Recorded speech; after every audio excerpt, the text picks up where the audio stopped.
और दिन में आप जियों को सूचित किया गया था कि परमेश्वर की ये पवित्र पुस्तक आपके हाथ में होनी चाहिए जब आप लाइव बैठे। तो उम्मीद करता हूं आप सभी के सामने परमेश्वर की पवित्र पुस्तक होगी।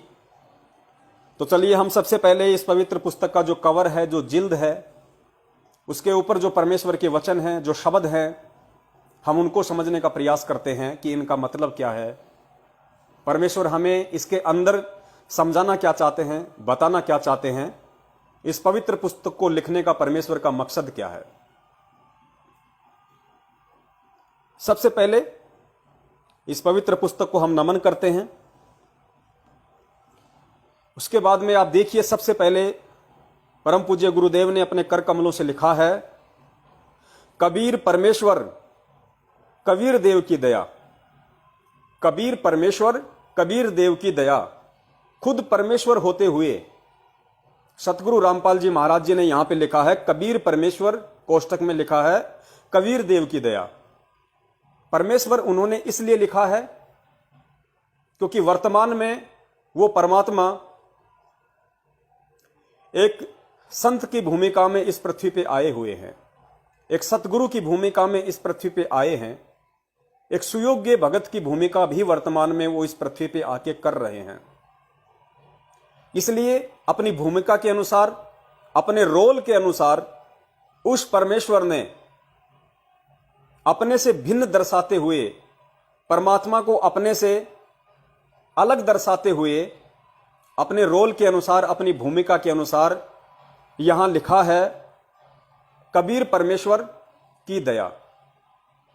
क्योंकि परमेश्वर की वाणी है कि साहिब से सतगुरु भय, सतगुरु से भय संत, धर धर वेख विशाल अंग, खेले आदि और अंत। और दूसरी वाणी है कि साहिब से सतगुरु भय और सतगुरु से भय साध, ये तीनों अंग एक हैं, गति कुछ अगम अगाध। तो अपनी इस वाणी के अकॉर्डिंग और वर्तमान की अपनी भूमिका के अकॉर्डिंग परमेश्वर ने यहां पे ये परमेश्वर शब्द लिखा है, अपने को परमेश्वर से भिन्न दर्शाया है। क्योंकि साहेब रूप में वो परमात्मा सतलोक में बैठा है, वही परमात्मा अपना दूसरा रूप बना के सतगुरु रूप में पृथ्वी पे आया हुआ है।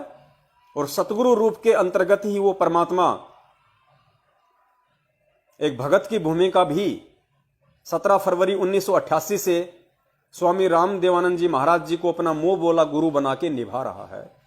तो इन भूमिकाओं के अकॉर्डिंग स्वयं परमात्मा होते हुए, स्वयं साहिब होते हुए भी वो परमेश्वर यहां पे परमेश्वर शब्द यूज कर रहा है। और दूसरा इसका रीजन ये है कि उस परमेश्वर का वास्तविक नाम कबीर देव है, जो आज संत रामपाल जी महाराज जी के रूप में आए हुए हैं। वेदों में उनका वास्तविक नाम कबीर परमेश्वर है। और वेदों में उनका वास्तविक नाम कबीर परमेश्वर इसलिए है क्योंकि सतलोक में परमेश्वर का वास्तविक नाम कबीर देव है।